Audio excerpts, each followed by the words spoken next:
Welcome to the All Around Joe podcast. We optimize your human performance from my personal experience as an athlete, coach, and all-around self-improvement junkie. On this edition of the All Around Joe podcast, I am going to be talking about something near and dear to my heart, which is how to avoid running injuries. Having just run 2 back-to-back 20-mile-plus days here in the Cinque Terres of Italy, I have some key stuff to share with you on how to be a healthy runner and not get those common injuries that you hear about people having all the time. So, like you heard me say, this podcast is coming to you from the Cinque Terres in Italy, which is just this amazing mountain town that drives right into the ocean. It's fantastic here. You should definitely check out my Instagram channel. Actually, several of them. We're posting them on my All Around Joe Instagram, as well as if you go to The Fantastic Life on Instagram, you'll even see more of them because it's mostly about our travels there. Before we get into the podcast, though, I wanted to mention that the podcast is brought to you by the Get Better Project, which is our high-end online fitness program that is designed for people that have no equipment, or even better, you just have a couple dumbbells and a kettlebell, which is what we're going to completely be focused on and having here in the future once we get back into the van, just 2 dumbbells a piece and 1 kettlebell. Or we also have a full gym workout and strength program that is involved in the Get Better Project. So we've got you covered. You get to do the workouts that keep us in amazing shape all year round. If you're looking to lose some weight, if you're looking to just get better at life, fitness, be more badass, then head over to the getbetterproject.com/getbetter and join us today. It's a fantastic community of people. We post videos, we do trainings. You basically are hiring myself and Joe Ward, my good colleague, as coaches in the Get Better Project when you sign up. So head over to getbetterproject.com/getbetter and join us today. This podcast is also brought to you by Meta. Meta is adaptogenic herbs that I use on a regular basis to keep my body in tip-top shape. What it does is it basically adjusts to your stress levels and brings your body back to homeostasis without getting too much into the science of it. But you can try Meta by going to drinkmeta.com and using the code AllAroundJoe to get yourself 10% off. It is something that I use, like I said, almost every single day instead of those high caffeinated sports/energy drinks that most people like to use. So if you're a hard charger, try out Meta at drinkmeta.com. All right, let's get into how to avoid running injuries, which is one of my favorite topics. So one of the interesting things is that running is natural for people, all right? It is a completely natural movement. Most people will have known how to run or have figured it out when they're young. So if you go watch one of those little kids' soccer games, you'll see all of these fantastic runners. There might be a couple exceptions there. And if you are an exception, that's completely fine. It doesn't necessarily mean that you can't run. But running is just a simple form of moving the body faster than walking. It really is. And pretty much anybody can do it. So here's what I've done. I've done over 10 ultramarathons. I've completed 2 full Ironmans, 1 half Ironman, and we pretty much do a 10-plus mile run every week. So I've run a lot, and I've had very, very few running injuries. And I'm not actually saying that to boast. I think that if I had more running injuries, then I might be a better coach because of it. But I feel like I'm so cognitive and my practices work so well that it's easy to avoid having these running injuries, and I can teach you how to do exactly the same thing. Oh, I also have a degree in kinesiology. I'm a CrossFit level 1 coach. I have my certified strength and conditioning specialist certification. So I've done a few things. I know a lot about this, and I've also hired a professional running coach before in order to teach me how to run pose running, which we'll talk about in the future. But I can teach you how to avoid running. You just have to jump on board and listen to and take action on some of these things that I'm talking about. So the reason that I decided to do this podcast is because we're running around these trails here. Like I said, we've done 20 plus miles, 2 days in a row in the Cinque Terres in Italy. And on these trails, there are very steep ups, very steep downs, technical, and we get a lot of people on the trails as well. And we cruise by them. They're jumping out of the way, not like because we're running fast. They're just surprised to see runners. And they always give us, not always, but a lot of them give us these astonished looks like, wow, how are you doing that? We even see the people that are like gingerly going down the steps and like almost falling and things.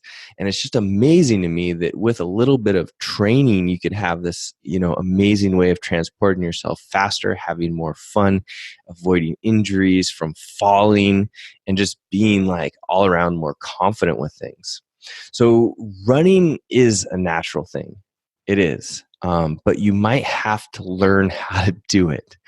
Like I said, the vast majority of us knew how to run and were able to run well when we were children. But society, the way that it isn't set up now, we've learned how to unlearn to run. So we're sitting so much, we're not playing as much, we're not going out and running, we're riding in cars, we're doing all of these things that are teaching us how to be worse at movement, essentially, not just running, but movement.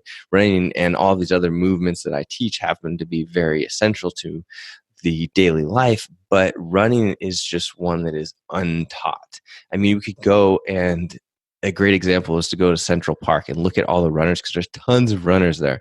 I would say that probably 80 to 90% of those runners are not thinking about how their technique should look and not practicing that, and they're probably having an overuse injury in their near future or in their near past, because they're just not following these very simple principles. They're just going out and thinking that anybody can run, and you can, but that doesn't mean that you shouldn't be using certain body techniques and biomechanics that are going to make you a better runner, make it more efficient for your body, and help you to avoid these running injuries that people get, which are the overuse injuries. And they, break down my joints and my knees hurt and I'm too old for this, blah, blah, blah. You're not too old for it either. I just did a podcast, the last podcast, allaroundjoe.com/197, about how age is just a number and how usually I'm getting my butt kicked in races by people that are, in their 50 plus age range. So anybody can do it. Why do you think you should know how to run? That is a good question, because so many people that I've worked with, when I want to get them into running, because it's such a great form of exercise for the whole body, they think that they should know how to run. So they'll just go out and be like, oh, I just ran. And then like a few weeks later, like my, feet are hurting, my knees are hurting. And then I see what they're actually doing to their body when they're running, and they look like, I don't even know what a good example is. They look terrible. Their body limbs are flying in every which way. And, they have terrible contact points at the ground. It's like they totally have no idea what they're doing. They're like, a ball rolling down a hill rather than a smooth gazelle running through a field. So I do wonder why people think or have this preconceived notion that they know how to run. I mean, it happens almost all the time with everybody that I've worked with. And some people do know how to run, they're good at it, but the majority don't. They'll go out and let's say I have them do a 400-meter run, and they don't know how to run, but they think they do. They think that that their body's just going to naturally go into that position. Well, they've spent X number of years unlearning how to do it. So why would it just be natural for them all of a sudden, once they've, tightened up their hips and their calves and, their backs from sitting too much. And now they think that their bodies and their muscles are just going to learn or work how they should have when they were kids, if they knew how to do it well then. It doesn't. Let me just tell you that. So if you're going to get into running, or you've been running and you've listened to this, and you're like, man, I've had some injuries, or you haven't had injuries yet, you should still be listening to these points so that you can make sure that you're, not going to hurt yourself, and that you're doing everything that you can to avoid the running injuries. Because, why would you want to go down that path at all when it's super simple? These are not things that are hard, but they are things that you do have to think about. So your brain might have to work a little bit. So here's what you should focus on in order to avoid running injuries. And if you'd like to read this and save it for later, you can go to allaroundjoe.com/198. That's allaroundjoe.com/198, where I have a list of these techniques that we're going to talk about. So the first is to work on your running technique first. So whether you're just getting started or you are getting back into running or you are running right now and you hadn't thought about technique, you need to start thinking about it ASAP.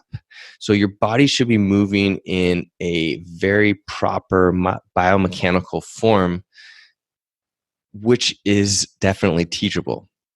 And I like to use the pose running method because that's what I was taught, and it makes a lot of sense to me as far as moving your body in proper biomechanical ways. And you can go and just Google that, and you can get all kinds of training videos on YouTube on how to do pose running. But any running technique that uses proper biomechanics will work. And what I mean by that is that the joint should be in a proper postural position the whole time. You shouldn't be pushing off too much. You should be using gravity, which is great, because why would you not use free energy to propel yourself forward? And it just shouldn't look very strange. It should look very natural. So that's the first thing. You want to always be starting with technique, and you should always be thinking about technique on every single run that you do. All right. Number 2 is use strength training to make sure that you don't have muscular imbalances. Running in and of itself could be something if you did a whole bunch of different types of running in different directions, all of that stuff. So like forward running, backward running, sideways running, uphill, downhill, some form of jumping, all of that stuff in a proper balance, then you could probably have a lot less overuse injuries in running. But most people are going out and they're going to try and run a marathon or half marathon or a 10K or 5K. And they're using a training protocol that just has them running. There's not like anything else that is built into it. And then on top of that, they're probably running on pavement, and it's going to potentially break them down, especially if their technique is not great. So if you're using strength training, what it will do is it will help all of your muscles to contract better. These should be large multi-joint functional movements that you're using, not machines and things that put you in fixed patterns.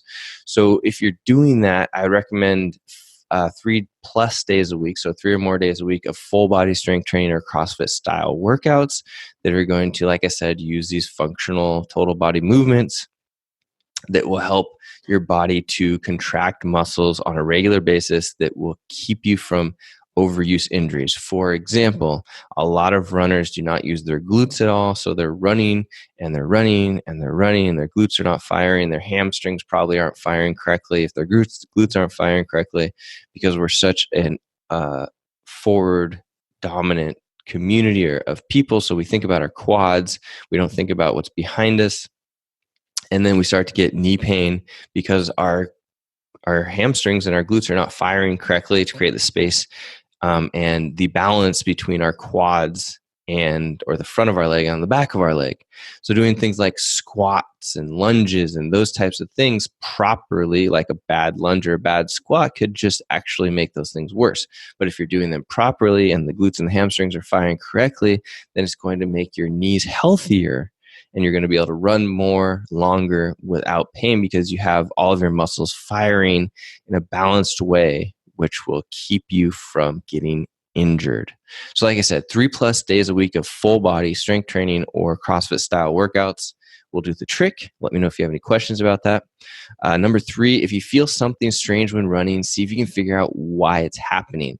So I know a lot of people that will go out and they just pound. Oh, my knee's hurting. They realize it, 2 weeks later, like I'm having trouble running now because my knee is hurting. It's like, well, when did you first feel it? Oh, a few weeks ago. Well, why did you change anything? No, I didn't.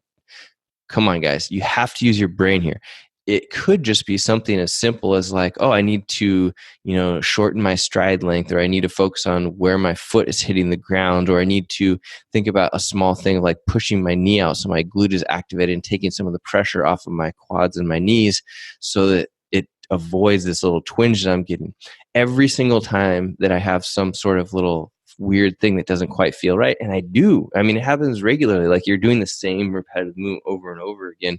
You're bound to have some things that come up, and you just have to think about them and make adjustments. And this is in all movement patterns. I mean, it's even like if you're sitting at your desk and you start to feel something weird, try standing, try sitting a different way, try moving around a little bit more. You have to be cognizant of these things that are happening to you so that you can make adjustments, because our bodies need to be adjusted and balanced in order to not get injured, because those things will happen. We're breaking them down on a regular basis.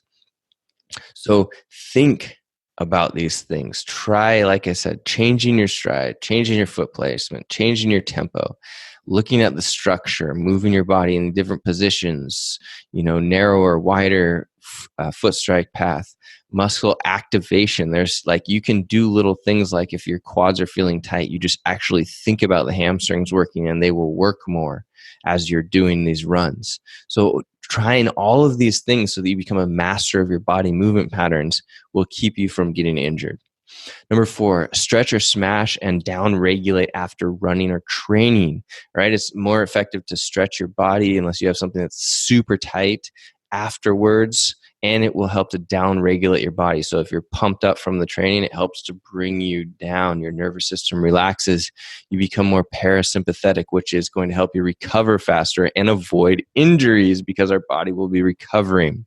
It's a fantastic thing, a fantastic process. Absolutely essential. Also, you can do I have smashing on here, which is essentially like rolling out, foam rolling, or smashing, which is usually somebody stepping on you, or massage, in order to break up adhesions in your tissues. So having that done after training is always beneficial, and I highly recommend that you do that whenever you possibly can. Number 5, get off the pavement or treadmill whenever possible and run trails. Okay, a lot of people are scared of trails. I mean, I see it, in the last few days. People cannot believe what we're running on. But the truth is that the pavement is so hard on our body. Think about how repetitive that is. Rarely do you get to change your stride when you're running on pavement. It's just saying boom, boom, boom. And it's harder than running on dirt, okay? Or grass or whatever you may be running on. It's just complete hardness all the time if you're running on the pavement. The treadmill is not quite the same, but the treadmill doesn't mimic completely what you're doing out in a race, if that's what you're doing it for. And it's incredibly repetitive. When you get out on a trail, you have to, dodge rocks. You have to go down hills, up hills. You don't get to really determine, like a lot of roads. Yeah, you might have a hill, but it's not going to be like abrupt up, abrupt down. You're not going to be jumping over things. In a trail, because of that, your body is having to use its muscles in a way different way than a repetitive movement such as road running. Because of this, it avoids overuse injuries. All of our muscles are having to work, from moving to the side, over, down. It's just this completely different type of movement pattern that we have if we're running on the off-road conditions or the trails. I would recommend that you start with things that are easy, start with relatively flat dirt trails to start. As you gain confidence, go on more technical, harder trails. And, once you get really good at it, you will love that type of stuff, and it will just be like super fun. For me, it's play. Running down a highly technical trail that most people think would be scary to walk down, that's what I like to run down, just because it's so much fun and your brain gets to go into the zone and your feet just kind of do what they need to do. It is just pure enjoyment and so good for your body, and how you can help to avoid injuries because your body is having to work in such different ways and activate muscles in such different non-repetitive ways. Number 6, find a great sports physical therapist and or chiropractor. Some of them can kind of do both things. The chiropractors are getting more and more into soft tissue therapy, which is fantastic. And find one and go to them before you get injured. People in our society are so reactive. Be proactive, right? Be proactive. It's why we do so much of the inside tracker blood testing work. That's why we, think about things before they happen. It's why we think about, if there's a little twinge I guess that is reactive to that, but we're doing things like stretching and smashing and, thinking about these things by listening to this podcast in order to preempt what could happen, so we're ready for it, and or just to stay healthier longer. And if we're going to a PT, it doesn't mean that you have to go to them as often. Let's say you have an overuse injury, you might go to them 3 times a week. Let's say in this case, you might go just like once a month or once every other week to get a check-in, get an adjustment, whatever that may be. But you should find them and you should make sure that they are doing the exact same sports that you are doing, because you want your sports PT or chiropractor to know exactly what you're going through, so that you don't run into a situation like I've had before where I go to a chiropractor and they tell me that I'm lifting too many weights and I need to stop. So you want them to understand, okay, this is what you're trying to accomplish, this is why you're doing it. I get it. That's what I do. And they will also know better if you do get injured on how you can continue moving and not just stop. All right. So a lot of times if you go to let's say a physical therapist that doesn't understand running and you have a runner's injury, they'll tell you to do these exercises, but stop running. And most times stopping is the worst thing that you can do, and they just don't understand it. Number 7, you still might get injured. Okay. Moving our body is something that in general, can cause injury. And the funny thing is, I get people that I'm working with who are lifting hundreds and hundreds of pounds of weights and all this stuff. And if they do get injured, a lot of times it's when they're doing something around the house. So, they know how to pick up 300 pounds on the deadlift, but when they're going to, bend over to pick the laundry up off the floor, they use terrible technique and they're rotating or they're twisting and they're lifting and they pull something in their back. Happens all the time. Well, not all the time, but that seems to be more common than them actually picking up the weight, because they're focused on what they're doing. So if you take these techniques and you move them into your daily life, then you will have less chance of actually getting injured. But injuries just happen, okay? The people that are the best at what they do, I'm not necessarily talking about the professionals, but the people that are just understanding that movement is life, they take all this in stride. So that let's say that they get injured, they don't stop.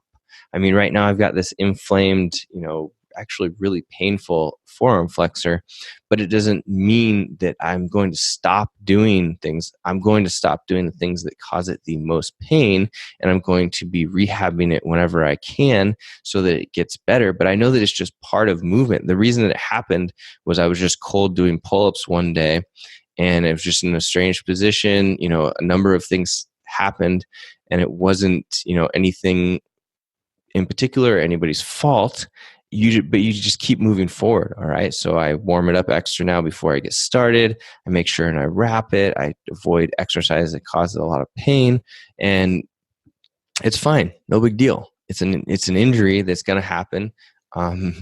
And they're part of life, but they should never slow you down. They should never stop you. In fact, if you do stop doing stuff completely, like let's say that you have a running injury, if there are other things that you can do, such as bike riding or swimming or things like that, that will help that injury get better faster. And injuries are always where you learn things. So you learn about, when I was doing pull-ups and, now I kind of tweaked my forearm there. I know that when I'm going to do that, I'm going to make sure and warm up my wrists a little bit more. I'm going to do a little bit of light stretching or soft tissue work before I go and hop up and just do a set of 10 pull-ups. There you have it. Learn from it. And then keep moving forward. So don't think of injuries as necessarily being bad things. And I find that so many people, especially with CrossFit, think of CrossFit as being something that's going to injure them and that people get injured. There's actually stats out there to show that CrossFit is safer than every major sport out there: baseball, soccer, basketball, all of that stuff, and going to a big box gym, 24-hour fitness, Bally's, that type of stuff. So it's just this preconceived notion. But even though I still don't think you should avoid the sports or the big box gyms or any of it, or running is probably one of the worst, but it's because people don't think about it. They're not thoughtful. And here I'm teaching you how to be thoughtful, how to avoid running injuries, and that injuries are part of life. But if you can get to them before they become a big problem, then they have become little bumps in the road that maybe last a week or two rather than months that you have to rehab them. So unfortunately, there's no way to completely avoid running injuries or injuries in general, but we do our best in order to do that. And this is my list. So that's what I have for you. If you need to go and get the show notes and put them on your desk or put them up on the wall, there's just a list of these 7 things that you can do in order to avoid running injuries. Go to allaroundjoe.com/198. That's allaroundjoe.com/198. All right. So I hope this was beneficial for you. If you have any questions, put them in the show notes. Like I said, at allaroundjoe.com/198. Down at the bottom there in the comment section, that's where I'd love to get the comments. And if you need anything at all, let me know. One last time, this podcast is brought to you by the Get Better Project, which is our high-end online fitness program that is designed for people that have no equipment or just a couple of dumbbells and a kettlebell, which is what we're going to be doing, or you have a full gym and are looking for a strength program to get better at CrossFit fitness, weight loss, whatever it may be. We are here for you. And you can get to that and get started with it at thegetbetterproject.com/getbetter. Or if you're not ready to get started, we do a workout Wednesday, every Wednesday. So make sure that you are following the Get Better Project on Instagram, and you'll get that free workout on Wednesday to get yourself started. All right, guys, that's what I've got for you this week. The All Around Joe podcast, where we optimize your human performance from my personal experience as an athlete, coach, and all-around self-improvement junkie. I will see you on the next podcast.